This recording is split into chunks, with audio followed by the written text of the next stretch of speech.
Welcome to Drive the Daf, clear, structured explanation of the daily Daf in 20 minutes. You can even follow in the car. Pesachim Daf Chaf concludes the Gemara's discussion about the general halachos of Tumah and Tahara.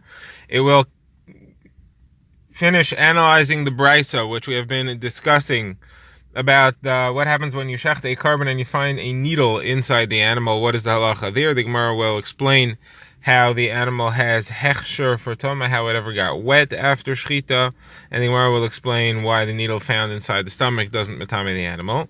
Then the Gemara will go to the halachos of the liquids that are matame other things, which we've been discussing at length previously. The Gemara will conclude that and wrap up that discussion. Then the Gemara will talk about a klicheres, how it works, how it's matame things which are inside it. This will conclude our discussion on general laws of Tumah. Then we'll go back to the original Pesachim sugya that got us into this in the first place, which is, can you burn chametz tamei together with teruma chametz, even though you'll be matame it since you are destroying it? The Gemara will compare and understand the opinion of Rabbi Yeshua. We'll have a few contradictions in Rabbi Yeshua's opinion and a few different Amoraim who brought contradictions and how they were resolved, and that will conclude the daf. So first of all, we are discussing a brisa which we have Mishnah which we have seen that said that the halacha is if you shecht a carbon in the azar in the Pesachim Daf and you find that there's a needle inside the animal, and the Gemara here is working under the assumption that the needle is tamei or potentially suffix tamei enough for us to assume that it is tamei. If it's found in the flesh, it is matame the flesh of the animal, but if it's found in the waste material that's inside the stomach or the intestines, then it's not matame anything. So the Gemara's question is, how did this cow, this animal, become huchshar to be makabel tumah? The halacha is that anything which is food doesn't become tamei unless it first gets wet, and it can only receive that liquid, it can only get wet after it has already been turned into food. That means after shchita, after slaughter, it had to get wet, and then it becomes a tamei. But we're in the azar here. Where did this animal get liquid to get wet? So the Gemara tries a few options. The Gemara says maybe you'll say the blood of the slaughter. The Gemara says that can be because you know that the blood of karbanos is not machsher to be makabel tumah. The pasuk says al aretz shebechenu kamayim. Only things which are poured on the ground like water are machsher to be makabel tumah. And blood of karbanos isn't poured on the ground, it goes on the mizbeach. So that can't be it. Well, the Gemara says, well, maybe it's the water that's flowing around the slaughtering area of the Beis Hamikdash. There was a lot of water there to rinse the meat. The Gemara says that can't be. We've learned already that the mashkin Beis Hamikdash, the liquids of the slaughtering area of the Beis Hamikdash, are not machsher to be makabel tumah. First of all, they're not even tamei themselves, and they're not machsher to be makabel tumah. That was a statement of Rabbi Yosef Reb Chanina. So Gemara says, well, maybe it's chibas hakodesh, the special regard, the love, meaning the high level of kedusha with which we hold karbonos, that makes it significant enough to make it considered food to be machsher already. The concept of hechsher is really just making something into officially food. When it becomes wet, then it has become prepared, it has become significant enough to achieve the status of food. Well, it could be that karbonos are significant to reach that level even without becoming wet, and therefore the very kedusha of karbonos makes them able to be makabel tumah.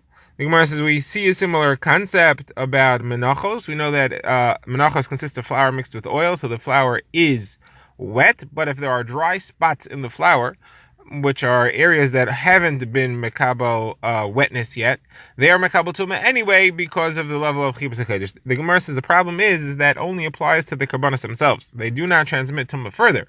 At least we're not sure about that. Reish Lakish asked a question about the dry spots of menachos. Do they transmit tumah further or not? Here, though, it clearly says that the flesh of this animal will become tamei. Tamei means that it can't transmit tumah further. If it couldn't transmit it further, it would be called puzzle. So it's tamei. So how could Reish Lakish ask a question then, at least? If the only way to explain how this animal's meat became huchshar and it's ready to be makabel tumah is because of the special regard with which we hold karbanos, how could Reish Lakish not be sure whether something that has become huchshar in that regard, whether it can transmit tumah further? Here you clearly see that it can. So the Gemara therefore rejects all of these, and the Gemara says actually what happened over here was that the person who owns this carbon, it was a type of carbon which he's allowed to keep the skin, so it was a shlomim, and he wanted the skin to therefore be removed in good condition. And so what he did was that he walked the animal through a river and he gave it a lot of liquid to drink. Those two things make the skin in good condition, and you can remove it in one piece. And so the animal was still wet at the time of the slaughter, and that's the water that was machshir to be makabel tumah after the actual slaughter itself. So Gemara says, if that's the case, then the animal has a lot of water in its intestines. So how come when the needle is found in the intestines, the animal is tahor? It shouldn't be tahor. The needle should make the liquids in the animal's intestines tamei. We know that midrabanan liquids are makabel tumah, and they make other things into even a rishon l'tumah. So the animal should be makabel tumah from those liquids. So the Gemara says, all right, so it'll have to be that there wasn't that much liquid there. He gave it to drink, but the waste material inside the animal's intestines was still very thick, and therefore you couldn't call it water. Or we'll go to Rav Ashi, who says that water that's found inside an animal's intestines is not makabel tumah because it's disgusting, it's vile, it's not considered drink, and only things which are drinkable are actually makabel tumah themselves. Okay, now the Gemara moves on, and this is really a return to our previous discussion about the chain of transmission of kachim. As we had seen, according to most opinions, chulin can become a sheni, but not anything a lower level tumah. Truma can become a shlishi, and kachim can become a revi'i. Now, this is according to most opinions. Rabbi Kiva, however, says that chulin can actually become a shlishi. You can have chulin be 3 levels of tumah past the original tumah source. The Gemara now brings a brisa which supports that. The brisa says, it was put in front of Sheshes, the Gemara says, if you have a sheret, a rodent, which is a source of tumah, that can go be metame liquid. The liquid can then go past tumah to a kli. That's like the opinion of Rabbi Yehuda, which we've seen earlier. There's a 3-way mafokis, what liquids can pass tumah to midah or nisa. That kli, says the Mishnah here, or the brisa further, that kli can then go and pass tumah to foods, and foods can pass it back to liquids. So you got here, the brisa concludes 3 levels of tumah. Says 3 levels? I count 4. You have from the sheret you go to the liquid, that's 1, then to the kli is 2, then to foods is 3, and then back to liquids is 4. The Gemara says so you got to take out the liquids in the first liquid. It's not really from sherets to liquids, it goes from sherets straight to kli. That makes sense because a kli is very hard to be makabel tumah. It's not makabel tumah really from anything except for a source of tumah itself. It's not makabel tumah from foods, and except according to the original understanding of Rabbi Yehuda, it's not makabel tumah from liquids either. So the Gemara says, why are you taking out the first liquids? Liquids appears twice. Take out the last one. You want to have one less, take out the last one. The Gemara says no, but the problem is that if we keep the first one, then you have liquids passing tumah to kalim. None of the opinions hold that way except for Rabbi Yehuda, and then we said that Rabbi Yehuda actually changed from that opinion. He actually doesn't even hold that way. In the end, he changed his mind. He was choser l'haris to a different way. So you see, there isn't anybody who actually holds that liquids can pass tumah to a kli. The only thing that can pass tumah to the kli is the sheretz itself. Therefore, we got to take out the first liquids there, and there's only 3. It's sheretz to kli, to food, to liquids. That is the opinion of Rabbi Akiva, that you can have 3 levels of tumah, even though you're talking about chulin. And now the Gemara brings another Mishnah. This Mishnah talks about kli cheres. Now, the halacha is that a kli cheres passes tumah to anything which is in its airspace, even if it's not touching the thing itself. So the Mishnah says that if you have an oven, which is really a large cheres, it's a large earthenware kli, container. So, and there's bread inside the oven, and there's also a sheretz inside the oven, but the bread and the sheretz are not touching each other. So the halacha is that the bread is a sheni l'tumah. Why? The sheretz is not touching the bread, so it's not matami it. It's matami the oven, and the oven is a rishon, and the oven, which is a kli, goes and is matami the bread. Tumah can pass from a kli to food. So Gemara says, so you're telling me that the bread only gets tumah from the oven, which got it from the sheretz. Why don't you say that the tumah of the sheretz fills the entire kli and passes to anything within that kli, the oven, even things which it is not touching? Why would I say that? Well, because we know the halacha is that tumah kli cheres is matami the kli, even if it's not touching the walls of the kli. Obviously, then we view anything which is in a kli cheres as if it's spread all over the kli, and therefore it's touching anything that's in it, even though it's not actually touching it. Halachically, it's viewed as if it's in contact with anything that's inside it. So it should therefore be viewed as if it's touching the bread itself. The Gemara says, no, it's not true. It's not how the tumah of klicheres works. The tumah of klicheres does not work that the tumah is considered spread and filling the entire kli. And the proof of that is that it's not matami other kalim that are in the kli. If you have a sheretz and a kli all inside a larger kli cheres, the sheretz is not matami the kli, because kli cheres is not matami kli. Now, if you were right that the way it works is that the sheretz is considered to be filling the entire kli, it could be matami another kli that's in there, but it's not. Therefore, that proves that the way it works is that the tum of the sheretz goes to the walls of the kli cheres, and the kli cheres is a matami anything that's within it. That being the case, the bread that's in it only gets a tum from the kli, and therefore it's only a sheni. Now, as far as the source for the fact that a kli cheres is not matami another kli which is inside its airspace, it's from the psukim that say kol shebesachah yitma, anything inside it becomes tamei, and right after that it says mikol ha'oichel, that it only works for food, it doesn't work for kelim. Okay, this concludes the Gemara's discussion about the general laws of Tumah v'Tara. Now we go back to an old conversation we've been having about chametz on Pesach.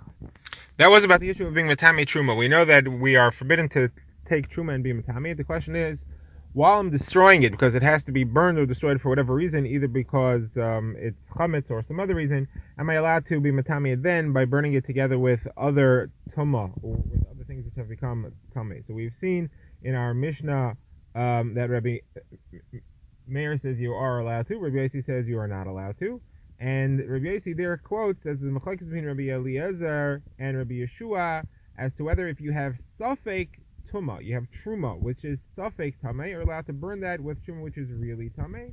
That Rabbi Yeshua says you are allowed to. You're allowed to burn even safek truma, safek tumah, safek tamei truma together with truma, which is certainly tamei, since they both can't be used. You're allowed to burn them together. Now, the Gemara is going to challenge this quote of Rabbi Yeshua that you're allowed to burn safek tumah together with real truma, together with real tamei truma. The Gemara will challenge that from a number of different sources.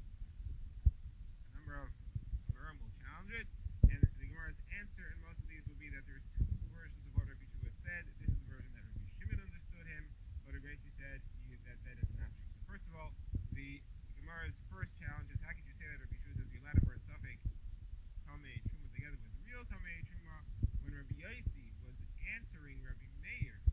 They only said you're allowed to burn a low-level tumah with high-level tumah. We're not afraid that it'll make the tumah worse. That's not a problem.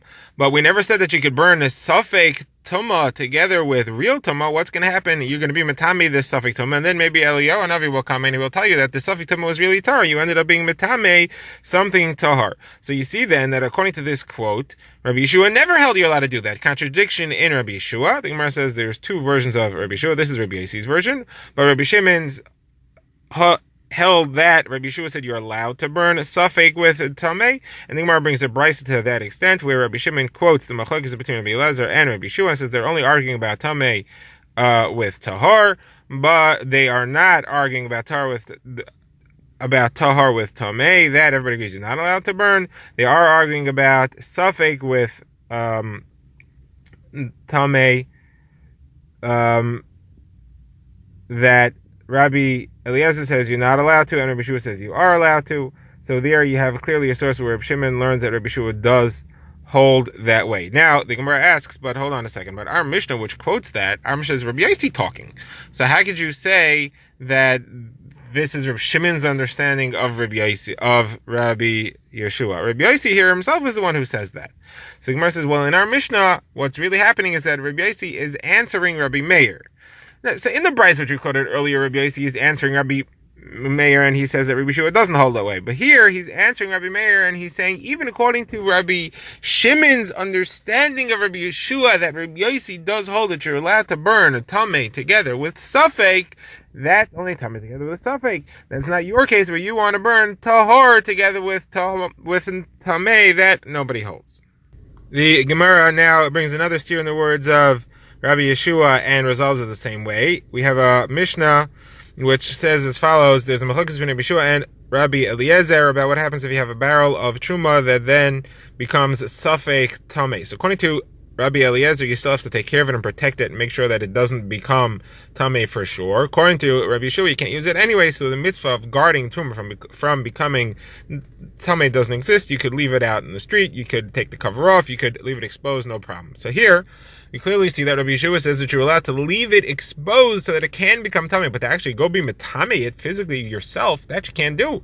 But how come in our previous discussion we said that he says you're allowed to burn safek together with tamei, and there you're being metamei it actually physically yourself. So he would seem to say that elsewhere you're not allowed to physically be metamei it, and here he says you are. So the Gemara says again, one is Rabbi Yossi's understanding of Rabbi Yeshua. He says that you are not allowed to be metamei it, and the other is Rabbi Shimon's understanding that you're allowed to actually go physically be metamei it.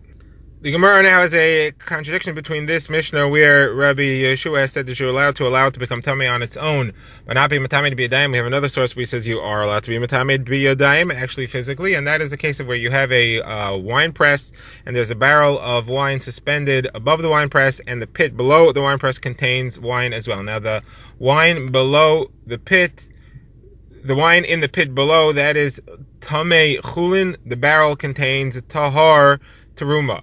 Now the barrel breaks and you have wine dripping out and falling towards the pit below. Now the truma, if it mixes in the chulin, which is tamei, you'll have a terrible problem because Kohanim won't be able to drink the mixture because it'll be tamei, and Yisraelim won't be able to drink the mixture because it'll be truma mixed in there. So then you won't be able to drink, anybody won't be able to drink any of it. So the question is, how should you save it? So if you can go get a tahar kli and save it, that's fine. The problem is, what if you only have access to a tamei kli and you're going to be metamei the truma as it's falling? Is that worth saving? Is that worth saving that in order to keep the truma out of the chulin that's tamei below, so at least the Yisrael will be able to drink the tamei chulin in the pit below? So over there, that's a machlokas. Rabbi Eliezer says you should not be metamei with your hand, rather let it fall. And Rabbi Yeshua says you should be metamei with your hand. So here he says you could go with your hands and be metamei it, as opposed to the case which we quoted earlier, where he says you just leave it exposed. How do you resolve that contradiction? The Gemara says simple. Here you have to save a loss. In order to save a loss, you're allowed to be metamei with your hands. Just in order to not, if you do not have a loss to prevent, you don't have to be metamei with your hands. The Gemara says, well, how are you going to fit that with our case in our Mishnah, where we were discussing burning truma together with safek? How are you allowed to do that?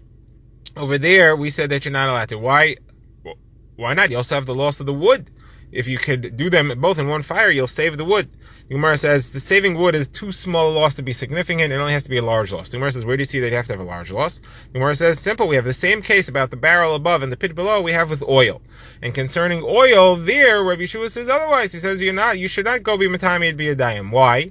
Why is it different than wine? Oh, obviously, because oil will not be totally destroyed. You could always burn the oil, and therefore you get some value out of it. You get less value, you do have some loss, but because it's not a major loss, he says you're allowed to just be, you should not be metamei be a daim, rather let it fall into the pit below. You'll have a mixture of tamei and truma oil, but at least you will not be metamei be a daim, and the loss is not that great. So there you clearly see that a small loss is not enough to prevent this. It's only a large loss that we say not to be metamei, that you say you're allowed to be metamei be a daim.